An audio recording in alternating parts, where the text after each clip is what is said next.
नमो नमः भवतां सर्वेषां हार्दं स्वागतम आप सभी का संस्कृत सोपान में पुनः स्वागत है। आशा करता हूँ कि आप सब कुशल हैं, स्वस्थ हैं, मैं भी एकदम बढ़िया हूँ।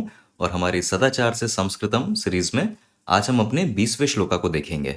श्लोका के माध्यम से आदि शंकराचार्य हमें कि जो असत और असत के बीच का भेद है, तो उसके विषय में उन्होंने थोड़ी सी बात करी है। यही हमारा विषय था जब हमने अपने पिछले श्लोका में देखा था, जिसमें आत्म अनात्म विवेकेन, कि आत्म और अनात्म के बीच के विवेक को, उसके विषय पे उन्होंने बात की थी। तो उसी चर्चा को आगे बढ़ाते हुए आदि शंकराचार्य एक बहुत ही महत्वपूर्ण बात हमें श्लोका के माध्यम से बता रहे हैं, और संस्कृत की दृष्टि से हम क्या सीख सकते हैं वो सब इसी वीडियो में देखेंगे। तो बिना किसी विलंब के आज के वीडियो का आरंभ करते हैं। ठीक है, तो ये हमारा आज का श्लोका है। श्लोका को कैसे कहते हैं एक बार मैं बोल के बता देता हूँ। न त्वं देहो नेन्द्रियाणि न प्राणो न मनो न धीः विकारित्वात् विनाशित्वात् दृश्यत्वाच्च घटो यथा। ठीक है, ये हमारा आज का श्लोका है। श्लोका में कौन सी संधि है एक बार उनको जल्दी से देख लेते हैं। तो आप यहाँ पे देखिए, देहो नेन्द्रियाणि, तो यहाँ पे भी जो पदा है वो है देह, और यहाँ पे देह ये बदल के हो जा रहा है देहो, क्योंकि विसर्ग के स्थान पे ये ओ हो जा रहा है। ये उकार संधि, उत्व संधि के कारण हो रहा है। ठीक है, और फिर आप इस पदा को देखिए, नेन्द्रियाणि, तो यहाँ पे भी दो पदा हैं, न इंद्रियाणि, और यहाँ पे कौन सी संधि हो रही है, तो यहाँ पे गुण संधि हो रही है, जिसके कारण ये ई बदल के हो जा रहा है ए। तो न इंद्रियाणि नेन्द्रियाणि। ठीक है, और अभी आगे देखेंगे तो देखिए प्राणो, तो यहाँ पे भी हमारा जो पदा है वो है प्राण, और फिर यही संधि आपको मनः यहाँ पे देखने को मिलती है कि मनः न, तो ये हो जा रहा है मनो न। तो यहाँ पे भी वही उकार संधि हो रही है। देखिए मैं बोल देता हूँ कि विसर्ग के स्थान पे ओ हो जा रहा है, वो ऐसा प्राणः ये हो जा रहा है प्राणो, उसको दिखाने के लिए होता है, परंतु उकार संधि में विसर्ग ये बदल के उ हो जाता है। और क्योंकि इससे पहले का जो पदा होता है तो उसके अंत में आ होता है, तो जैसे हम ये ले लें मनः, तो यहाँ पे भी मनः, इसके अंत में जो आ है, तो ये आ और उ ये दोनों जुड़ के ये ओ हो जाते हैं। और ये कौन सी संधि है, तो ये है गुण संधि। तो ये ओ हमें अंत में दिखता है, परंतु इस उकार संधि में पहले जो ये विसर्ग है ये बदलता है उ में, और फिर ये उ इस आ के साथ जुड़ के ओ का रूप ले लेता है, तो मनः ये बदल के हो जाता है मनु। तो इसीलिए उत्व संधि कहा भी जाता है, क्योंकि जो परिवर्तन है देखा जाए वो विसर्ग का परिवर्तन तो ऊ पे है, उकार में परिवर्तित हो रहा है, इसीलिए उकार संधि उत्व संधि कहते हैं इसको। और इन सब पे हमने बात करी थी जब हमारी सुभाषितम से संस्कृतम सीरीज में हमने इन सब संधियों को समझा था, तो हमने इन सब बातों को देखा था। परंतु चलिए अब आगे इस दूसरी पंक्ति में ये जो आप पदा देख रहे हैं दृश्यत्वाच्च, तो यहाँ पे भी दो पदा हैं, दृश्यत्वात् और च, और यहाँ पे कौन सी संधि हो रही है, तो यहाँ पे हो रही है श्चुत्व संधि, जिसके कारण ये जो तकार है ये बदल जा रहा है चकार में, श्चुत्व संधि के कारण इस तकार का इस चकार में परिवर्तन। ठीक है, और फिर अंत में देखिए घटः यथा, तो यहाँ पे भी वही उकार संधि है जो हमने देह प्राणः मनः इन सब में देखी है। तो घटः यथा ये हो जा रहा है घटो यथा, उत्व संधि। ठीक है, और जो भी संधि की हमने बात करी है वो सारी जानकारी आपको इसके पीडीएफ शीट में मिल जाएगी, और सारी पदों की व्याख्या भी उसमें होती है। तो आप उस पीडीएफ शीट को वीडियो के नीचे डिस्क्रिप्शन बॉक्स है, वहां से आप डाउनलोड कर सकते हैं आपके अभ्यास के लिए। अभी हम आगे बढ़ते हैं श्लोक की व्याख्या की तरफ, और अपने श्लोक की व्याख्या के लिए हम इस पदा का प्रयोग करेंगे त्वम, ना त्वम। तो आप देख सकते हैं ना त्वम, और ये ना बार बार यहाँ पे रिपीट हो रहा है इस श्लोका में। तो जो हमें अर्थ मिल रहा है वो मिल रहा है त्वम ना असि। ये असि यहाँ पे दिया नहीं है, परंतु जैसे हम कह देते हैं बालकः सुंदरः, अर्थ है कि बालक सुंदर है, तो बालकः सुंदरः, या फिर आप ये भी कह सकते हैं बालकः सुंदरः अस्ति। तो वो अस्ति जो अस धातु का जो रूप होता है वो कभी प्रयोग करते हैं कभी नहीं करते हैं, परंतु उसका अर्थ निहित होता है। तो वैसे ही त्वम ना, सिर्फ इतना लिखने से भी अर्थ वही है कि तुम नहीं हो, परंतु ये असि वो अंतर्निहित क्रियापदा है। ठीक है, और ये जो त्वम पदा है, तो ये तो आप पदा जानते हैं कि जो हमारा युष्मत सर्वनामा है, युष्मत सर्वनामा, जब भी हम किसी मध्यम पुरुष किसी सेकंड पर्सन के लिए बात करते हैं तो हम इस प्रोनाउन का, इस सर्वनामा का प्रयोग करते हैं युष्मत। तो ये त्वम इसी सर्वनामा का प्रथमा विभक्ति एक वचनम का रूप है, त्वम यानी कि तुम। ठीक है, तो त्वम ना असि, तुम नहीं हो, इससे आरंभ करते हैं। तो अब एक प्रश्न आएगा कि त्वम कह ना असि, कि तुम क्या नहीं हो, और इसी का उत्तर हमें आदि शंकराचार्य इस पहली पंक्ति से दे रहे हैं श्लोक की। तो एक एक करके हम सभी उन बातों को देखेंगे जो आदि शंकराचार्य कह रहे हैं। पहले आदि शंकराचार्य कह रहे हैं कि त्वम ना देह, और देह तो ये तो किस प्रातिपदिका से आया है, ये देह प्रातिपदिका से आया है। देह का अर्थ होता है जो हमारी फिजिकल बॉडी होती है, जो हमारा स्थूल शरीर होता है। और जो भी आदि शंकराचार्य यहाँ पे बात कर रहे हैं, किस भाव में कर रहे हैं, उसको हम श्लोका के बाद समझेंगे। अभी इसके बस पदों को देख लेते हैं। तो त्वम ना देह, तुम अपना स्थूल शरीर नहीं हो, ये रूप कौन सा है, तो इसी प्रातिपदिका का प्रथमा विभक्ति एक वचनम का रूप है। आसान है पहचानना। ठीक है, और अभी आगे बढ़ेंगे तो मैं इसी प्रश्न को बार बार रिपीट करूंगा, तभी मैं कह रहा हूं कि पुनश्चिकानी, कि और क्या। और अब आदि शंकराचार्य कह रहे हैं त्वम ना इंद्रियाणी।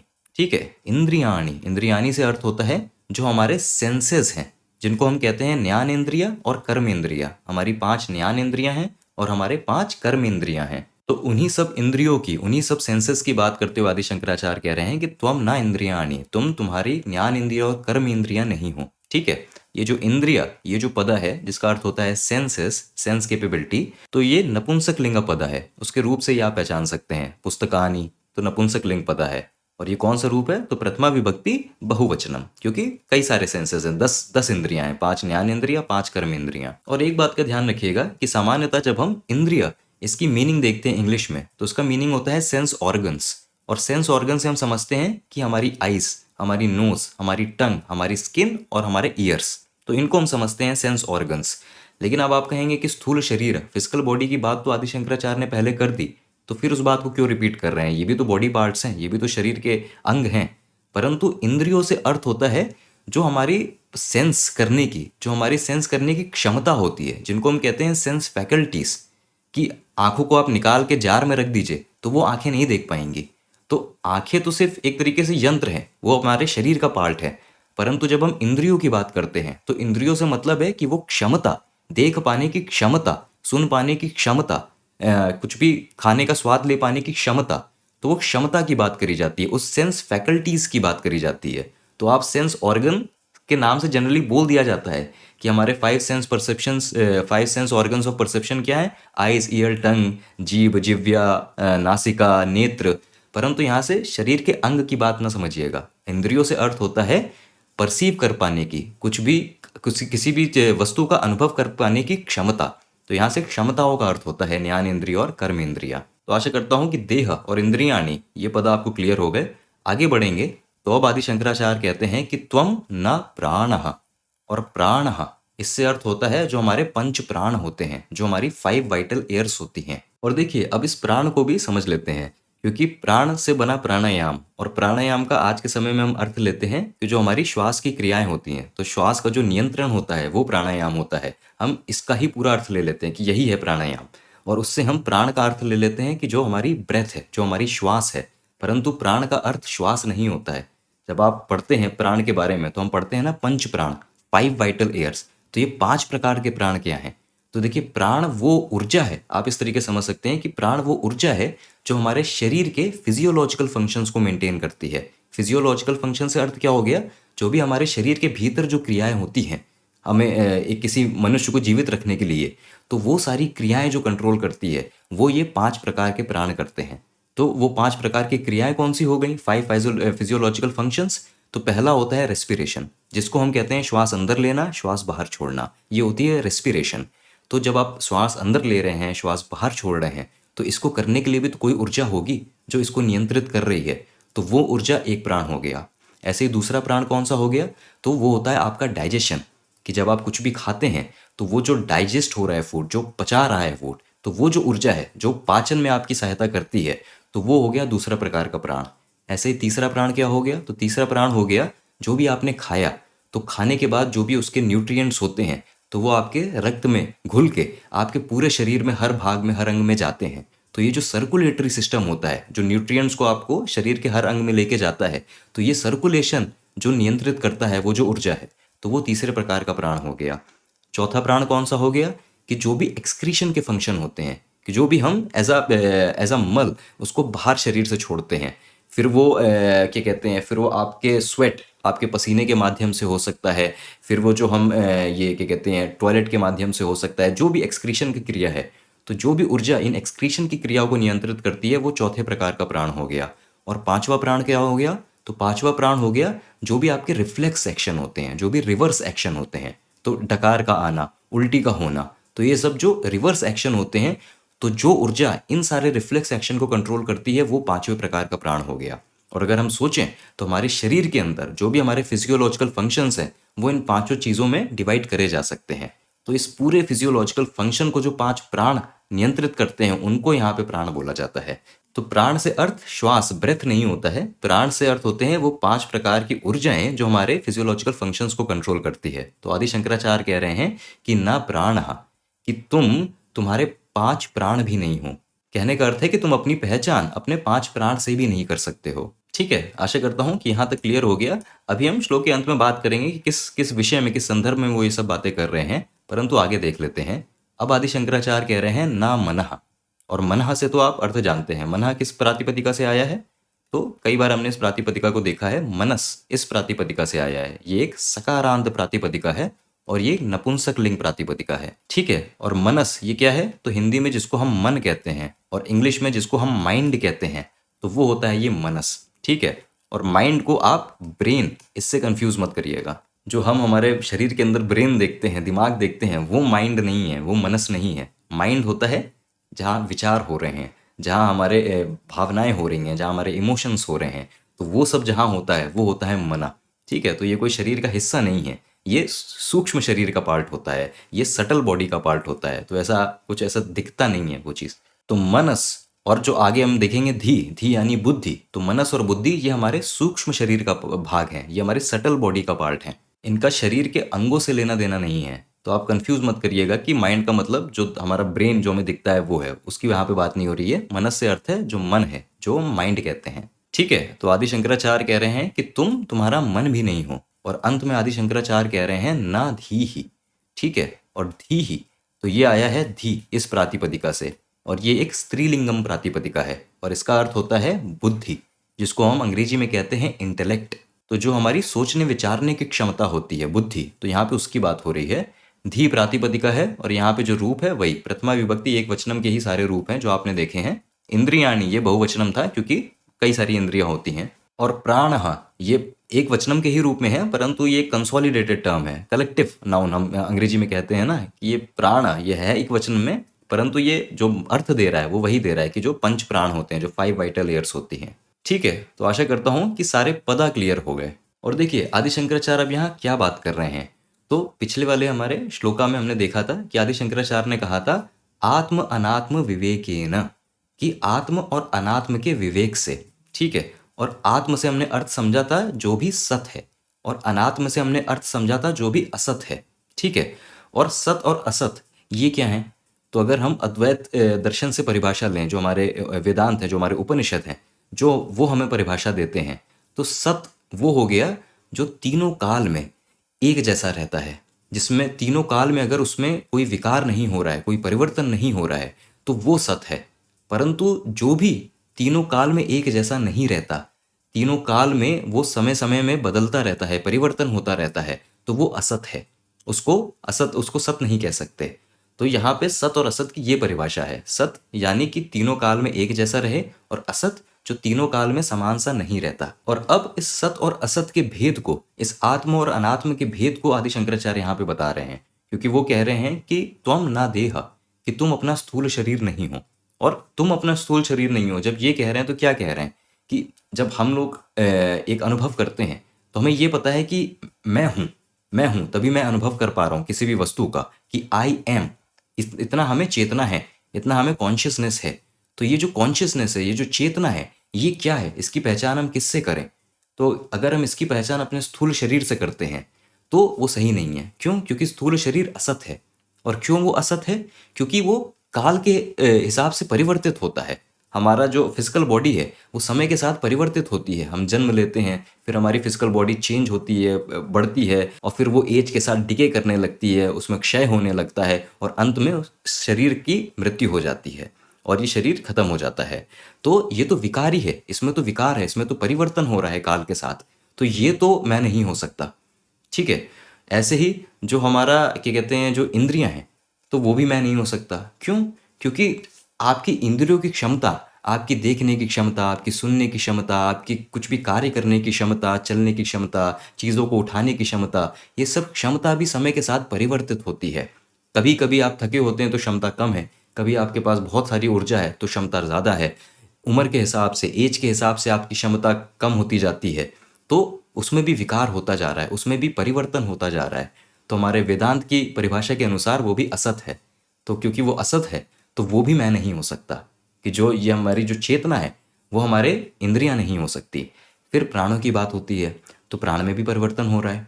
कभी आपका खाना जल्दी पच जाता है क्योंकि आपकी पाचन जो शक्ति है, जो प्राण है वो अच्छे से काम कर रहा है, परंतु कभी कभी खाना नहीं सही से पचता है तो वो अच्छे से काम नहीं कर रहा है। प्राणायाम हम करते भी इसलिए हैं कि हमारे पंच जो प्राण हैं वो अच्छे से काम करते रहें, सारे प्राण अच्छे से काम करते रहें, परंतु उनमें भी परिवर्तन होता है, कभी अच्छे से कर रहे हैं कभी नहीं कर रहे हैं, उनकी भी क्षमता कम ज़्यादा होती रहती है। तो वो भी काल के हिसाब से परिवर्तित होते रहते हैं, उनमें भी बदलाव आता है, उनमें भी विनाश के कहते हैं, उनमें भी क्षय होता है। तो क्योंकि वो भी त्रिकाल में एक जैसे नहीं हैं तो वो भी असत हैं, और क्योंकि वो असत हैं तो वो भी मेरा मूल स्वरूप नहीं हो सकता। फिर किसकी बात होती है? फिर होती है मन की बात। अब मन क्या है? तो मन होता है जो एक विचारों का बहाव है। क्योंकि आप मन की अगर एक परिभाषा देखें तो व्हाट इज माइंड?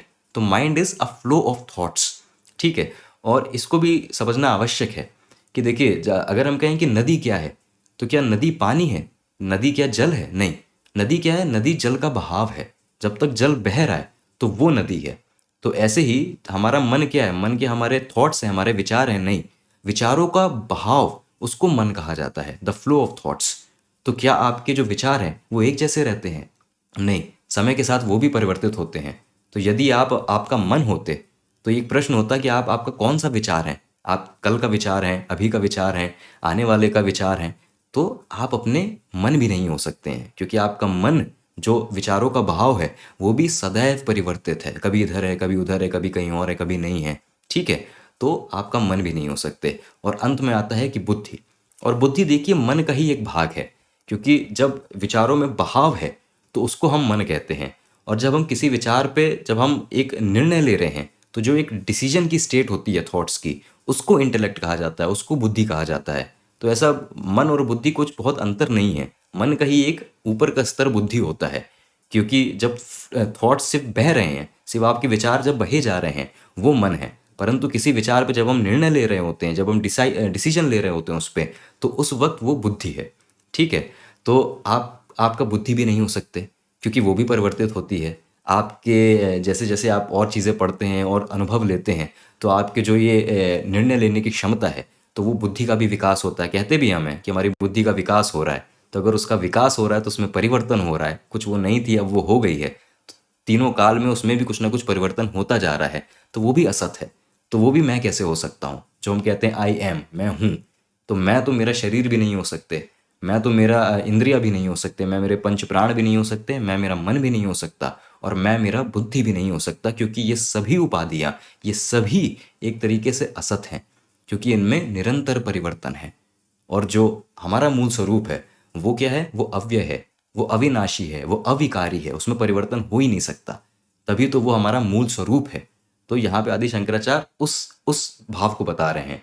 तभी उन्होंने पहले श्लोका में कहा था कि आत्म अनात्म विवेक, कि हमारे विवेक से आत्म को अनात्म से पहचानना, हमारे विवेक से सत को असत से पहचानना।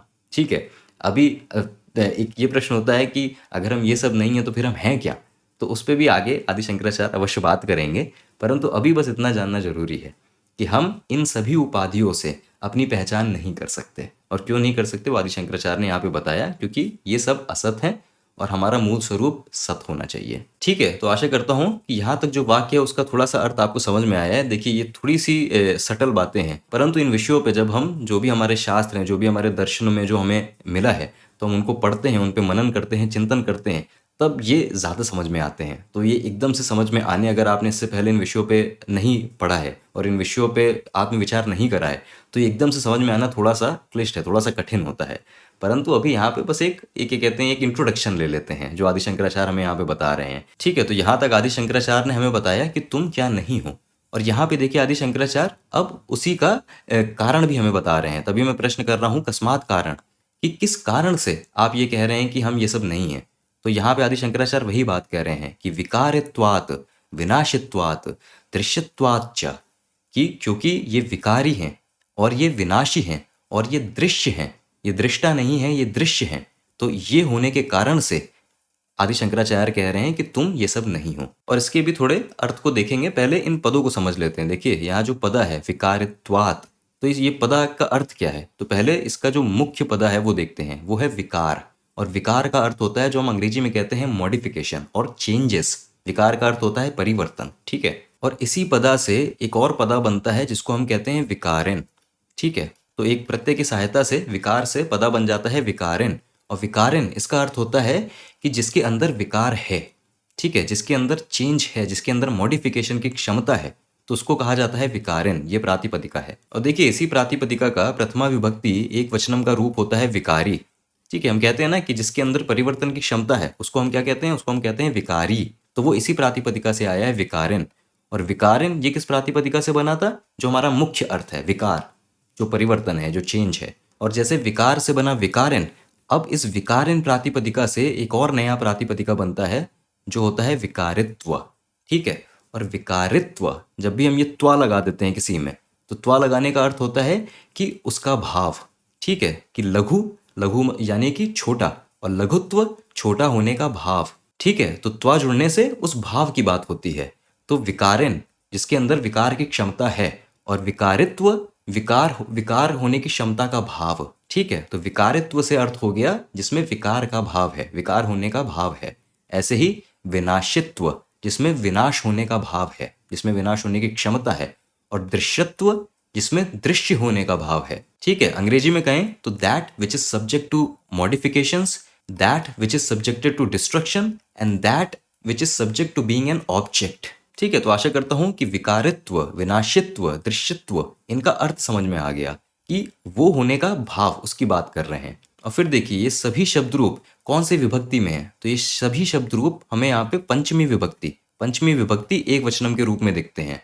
तो विकारित्व ये बदल के हो जाता है विकारित्वात्, विनाशित्व बदल के हो गया विनाशित्वात्, और दृश्यत्व बदल के हो गया दृश्यत्वात्, ठीक है। सभी पंचमी विभक्ति एक वचनम में है। और पंचमी विभक्ति ये हम प्रयोग करते हैं जब हमें कारण से ये बताना होता है। इस संदर्भ में, इस प्रयोजना में हम पंचमी विभक्ति का प्रयोग करते हैं। तो आदि शंकराचार्य कह रहे हैं कि विकारी होने के कारण से, विनाशी होने के कारण से, और दृश्य होने के कारण से ये सभी तुम नहीं हो, कि तुम, तुम्हारा देह नहीं हो, तुम, तुम्हारी इंद्रियां नहीं हो, प्राण नहीं हो, मन नहीं हो, और बुद्धि नहीं हो। क्यों? क्योंकि इन सभी में ये तीनों ही भाव हैं। इन सभी में विकारी होने का भाव है, इन सभी में विनाशी होने का भाव है, और इन सभी में दृश्य होने का भाव है, ठीक है। और इन सब के होने से ये सभी असत हैं।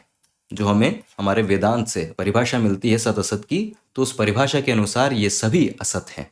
तो असत हैं तो सत स्वरूप तो हो ही नहीं सकते, ठीक है। तो आशा करता हूं कि ये सारे पद आपको क्लियर हो गए कि विकार से बना विकारिन, जिसका अर्थ है कि विकार होने की क्षमता, और विकारिन से बना विकारित्व, कि विकार होने की क्षमता का भाव, ठीक है। और देखिए अब एक चीज देख लीजिए, अभी हमने जो सत असत की परिभाषा देखी है, तो हमने कहा कि जो तीनों काल में अगर कुछ परिवर्तन हो रहा है तो वो असत हो गया। तो विकार यानी कि परिवर्तन, तो ये तो हमें समझ में आता है। और विनाश यानी कि वही कि परिवर्तन का ही एक रूप है विनाश, ठीक है। तो ये दोनों तो उस क्या कहते हैं, उस परिवर्तन को दर्शा रहे हैं। परंतु ये क्या है, दृश्य होने के कारण से, ये दृश्य होने का भाव ये क्या है, और दृश्य होने के कारण से उनको हम असत क्यों कह रहे हैं। तो देखिए इसको भी थोड़ा सा समझना पड़ेगा। दृश्य से क्या अर्थ हो गया, दृश्य से अर्थ हो गया कि वो जिसको हम देख रहे हैं, ठीक है।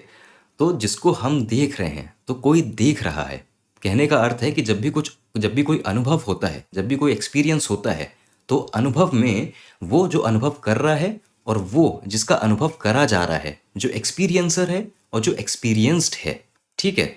एक्सपीरियंस जिसका अनुभव हो रहा है वो क्या हो गए, तो अगर हम दुनिया में बात करें, तो जो भी हम कुछ देख रहे हैं वो सभी, उन सभी का हम अनुभव कर पा रहे हैं, तो वो सभी हमारे देखने वाले के लिए दृश्य हैं, ठीक है।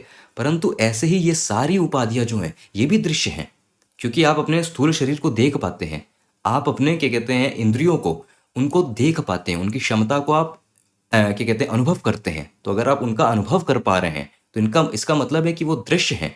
ऐसे ही जो आपके पंच प्राण हैं उनका भी आप अनुभव करते हैं, जो आपका मन है, जो आपकी बुद्धि है, आपके मन में जो विचार होते हैं, आप उन विचारों को देखते हैं, आप उनका अनुभव करते हैं। और ऐसे ही जो आपकी बुद्धि है, उसमें जो निर्णय लिया जा रहा है, बुद्धि जो भी कार्य कर रही है, तो जो भी बुद्धि के कार्य हैं, आपकी बुद्धि को आप देखते हैं, उसका आप अनुभव करते हैं। देखने का अर्थ सिर्फ देखना ही नहीं होता नेत्र से, कहने का अर्थ है कि उनका अनुभव करते हैं। तो अगर आप इन सभी का अनुभव कर पा रहे हैं तो इसका अर्थ है कि वो सभी दृश्य हैं। क्योंकि अनुभव कौन कर रहा है, सवाल तो ये है कि देखने वाला कौन है। अगर आप कहते हैं कि आप आपकी बुद्धि हैं, तो बुद्धि खुद को कैसे देखेगी, क्योंकि दृष्टा तो दृश्य से अलग है। ये चीज़ है। देखिए क्या कहते हैं, एक ग्रंथ है दृग दृश्य विवेक।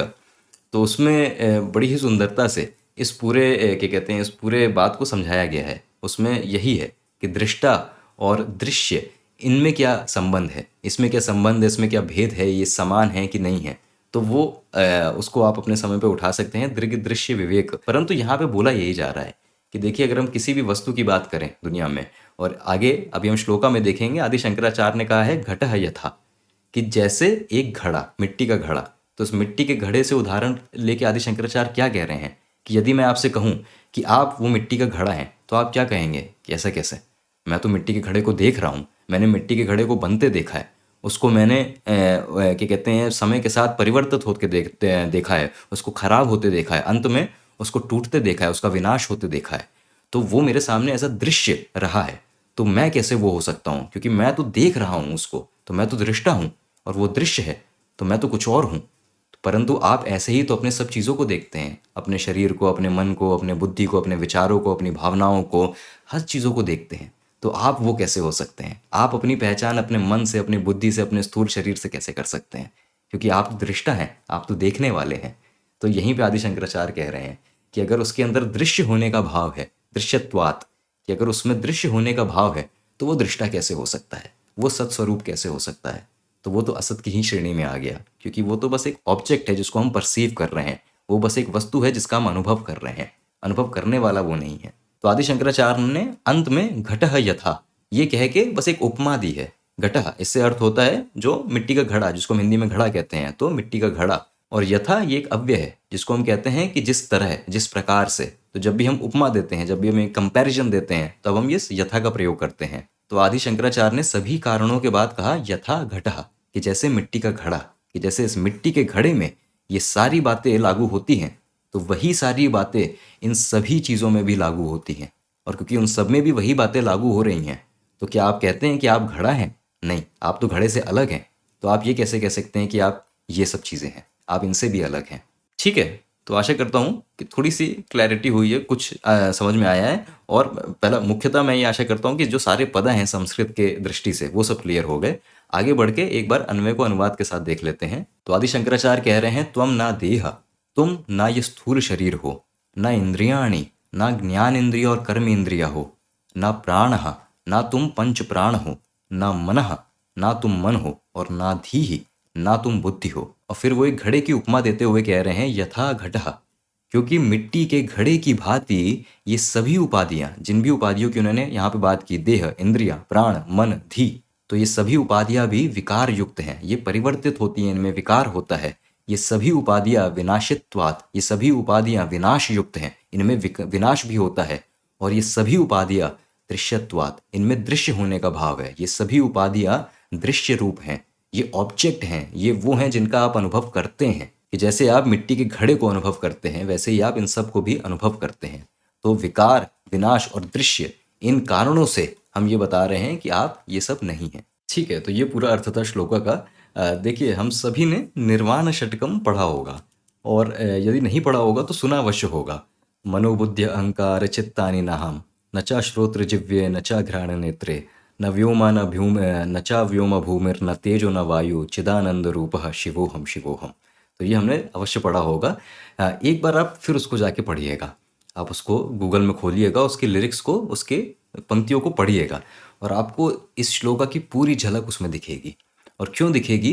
क्योंकि जो ये श्लोका बता रहा है वही निर्वाण षटकम में बताया है। और ये क्या बता रहे हैं? तो ये हमारे वेदांत की, हमारे उपनिषदों की, हमारे अद्वैत दर्शन की, इसका पूरा सार ये बता रहे हैं कि जो भी पढ़ाया जा रहा है हमारे उपनिषदों के द्वारा और हमारे अद्वैत दर्शन के द्वारा, ये सारा सार बस यही है कि नेति नेति, हम कहते हैं नेति नेति, ना इति, कि मैं ये नहीं हूँ, मैं ये नहीं हूँ, मैं ये नहीं हूँ। जब आप सब असत उपाधियों को हटा देते हैं, तब आपको समझ में आता है कि हमारा मूल स्वरूप क्या है। तो निर्वाण षटकम आपको पढ़ेगा, आपको बहुत अच्छी झलक उसमें मिलेगी। और आदि शंकराचार्य ने देखिए यहाँ पे एक सीधी सी बात करी है कि उन्होंने क्या एक बात करा है, उन्होंने एक ये बात करी है कि यदि आप परिवर्तन को अनुभव कर पा रहे हैं, तो इसका अर्थ ये है कि आप उस परिवर्तन का हिस्सा नहीं हैं। क्योंकि परिवर्तन में रह के क्या हम परिवर्तन का अनुभव कर सकते हैं? हम नहीं कर सकते। हमें उस परिवर्तन से बाहर होना पड़ेगा, तब तो हम उस परिवर्तन को देख भी पाएंगे।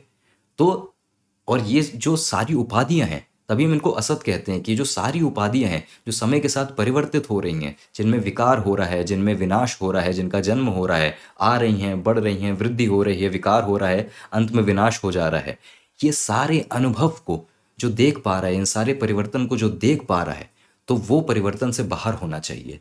तो वो जो अपरिवर्तित, वो जो अविनाशी, वो जो अविकारी, वो जो अव्यय दृष्टा जो है, वो हमारा मूल स्वरूप है। तो ये उन्होंने अविकारी और अविनाशी से बताया, और फिर उन्होंने यही बात दृश्य से बताई कि यदि आप किसी वस्तु का अनुभव कर पा रहे हैं, तो जिसका अनुभव किया जा रहा है, तो वो और जो अनुभव कर रहा है वो क्या सेम हो सकते हैं? वो क्या एक हो सकते हैं? वो एक कैसे हो सकते हैं? क्योंकि अनुभव करने वाला जिसका अनुभव करा जा रहा है उससे भिन्न होगा, तभी तो अनुभव हो भी रहा है। तो ये सारी चीज़ों का, ये सभी उपाधियों का, हमारे शरीर का, हमारे मन का, बुद्धि का, हमारे विचारों का, भावनाओं का, सभी चीज़ों का हम अनुभव करते हैं। हम कहते हैं ना कि आई एम थिंकिंग, हम कहते हैं ना कि मैं सोच रहा हूँ, मैं महसूस कर रहा हूँ, इस भावना का क्या कहते हैं, इस भावना को फील कर रहा हूँ, इस इमोशन को फील कर रहा हूँ। तो ये कौन बोल रहा है कि मैं इस इमोशन को फील कर रहा हूँ? ये कौन बोल रहा है कि मैं इस विचार को सोच रहा हूँ, इस थॉट को सोच रहा हूँ? ये कौन बोल रहा है कि ये एक आइडिया आया है मेरे माइंड में, मेरे बुद्धि में, मेरे इंटेलेक्ट में? तो यही बात है कि ये सभी उपाधियां दृश्य हैं। तो दृश्य है तो कोई दृष्टा भी तो है, तो वो जो दृष्टा है वो है हमारा मूल स्वरूप। तो यहाँ पे आदि शंकराचार्य ये बात बता रहे हैं। और देखिए, क्योंकि ये यही सार है हमारे पूरे सनातन धर्म की फिलॉसफी का, हमारे पूरे सनातन धर्म का। हर धर्म हमें यही बात बता रहा है। और जो फिलॉसफी होती है वो हमें नॉलेज दे रहा है, वो हमें ज्ञान दे रहा है। और जो रिलीजन होते हैं वो उस नॉलेज, उस ज्ञान को कर पाने का, उसको उसका अनुभव कर पाने का हमें मार्ग दिखाते हैं, वो हमें तरीके देते हैं। तो हर रिलीजन बस वो फिलॉसफी को अचीव करने के तरीके हैं, टेक्निक्स हैं। तभी रिलीजन इतने सारे हैं लेकिन फिलॉसफी वही है। तभी हम सनातन धर्म बोलते हैं, सनातन धर्म, कि वो जो सनातन है, कि वो प्रिंसिपल्स, वो फिलॉसफीज, वो थ्योरीज जो सनातन हैं, जो टाइमलेस हैं, कि जो हमेशा हैं, आप उसको पढ़ें, आप उसको ना पढ़ें, आप उसको माने, आप उसको ना माने, वो एक ऐसा सार है जो है, उसको परिवर्तित नहीं करा जा सकता। और वही एक सार ये है कि जो हम हैं, वो हमारी पहचान हम अपने इन सब से कर लेते हैं, स्थूल शरीर से, सूक्ष्म शरीर से, वगैरह वगैरह से। परंतु यहाँ पे आदि शंकराचार्य, हमारे दर्शन शास्त्र हमें बहुत लॉजिक के साथ ये सब बता देते हैं कि अगर आप वही लॉजिक जो आप अपने भारी जगत में लगाते हैं, अगर आप वही लॉजिक को सिर्फ अब इन सब चीज़ों में भी लगाएंगे, तो आपको पता चल जाएगा कि वो नहीं है, ऐसा नहीं है। और पता चल जाता है, वो होता है परोक्ष ज्ञान, जो हमें हमारे शास्त्र देते हैं। परंतु पता चलना और उसका अनुभव हो पाना, इसमें अंतर है। तो पता चलने के बाद जब हम निरंतर उनका अभ्यास करते रहते हैं, निरंतर उनका चिंतन करते रहते हैं, ध्यान करते हैं, निधि ध्यासना नहीं, श्रवणा मनना निधि ध्यासना, तो उनके निरंतर ध्यान से एक समय ऐसा आता है कि जब हम उनका साक्षात अनुभव कर पाते हैं, जब उसका हम साक्षात्कार कर पाते हैं, कि जो हमने जाना है उसका हम अनुभव भी कर पाते हैं, उसको हम डायरेक्ट एक्सपीरियंस कर पाते हैं, अपरोक्ष अनुभूति। ठीक है। तो यही आदि शंकराचार्य ने यहाँ पे बताया है। एक जो नेति नेति की जो क्रिया होती है, जो नेति नेति का एक न्याय होता है, जो एक लॉजिकल फ्लो होता है, उसकी यहाँ पे आदि शंकराचार्य ने बात करी है। एक बड़ा ही क्या कहते हैं, बेसिक सिद्धांत है हमारे वेदांत दर्शन में, वहीं यहाँ पे बताया गया है। परंतु आशा करता हूँ कि थोड़ा सा आइडिया लग गया। जैसे मैंने कहा है कि ये सब बातें कठिन नहीं है, डिफिकल्ट नहीं है, परंतु ये सब सटल है, सूक्ष्म है। और सटल बातें, सूक्ष्म बातों के लिए आपको स्वयं पढ़ना पड़ेगा, आपको स्वयं उन पे आत्मचिंतन करना पड़ेगा। आत्मचिंतन करते करते एकदम से ये सब बातें चमक जाती हैं और बेहतर तरीके से समझ में आ जाती है। अभी 5% समझ में आएगी, लेकिन उस पर निरंतर चिंतन करते रहेंगे और चीज़ें पढ़ते रहेंगे, 10%, 20%, 50%, 60% अच्छे से समझ में आने लगती हैं, अलग अलग उदाहरणों से।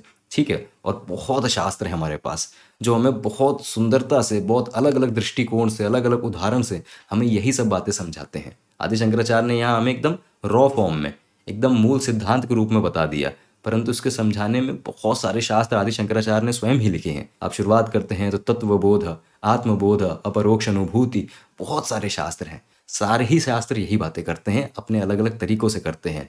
पुराण, मैंने पहले भी बताया कि पुराण जो कहानियों से हमें बताते हैं, इतिहास जो हमें जो हमारे राजा रहे हैं, जो हमारे ऐतिहासिक जो फिगर्स रही हैं, उनके चरित्र से, उनके जीवन चरित्र से बताते हैं। वही बातें हमें अलग अलग शास्त्र अपने अपने तरीक़ों से बताते हैं, परंतु सत्य वही है, सत्य एक ही है, समझने का तरीका अलग है। तो आप थोड़ा-सा इसमें और अपने क्या कहते हैं, अपने इंटरेस्ट के हिसाब से, अपनी रुचि के हिसाब से इसमें और डाइव कर सकते हैं। ये क्या है, छोटे वीडियो में इतना ही बताया जा सकता है। थोड़ा-सा आपको अपने ही लेवल में अध्ययन करना पड़ेगा, तभी बेहतर समझ में आता है। आशा करता हूँ कि सारे संस्कृत के पदा सब कुछ क्लियर हो गए थे। पीडीएफ शीट है, कुछ भी आपको पदा में जानना है, संधि के नियम क्या थे, वो सब जानकारी आपको पीडीएफ शीट में मिलेगी। मैं आपसे अगले वीडियो में मिलूँगा आदि शंकराचार्य के एक नए श्लोका के साथ। अभी विदा लेता हूँ। वयं पुनः मिलामः। धन्यवाद।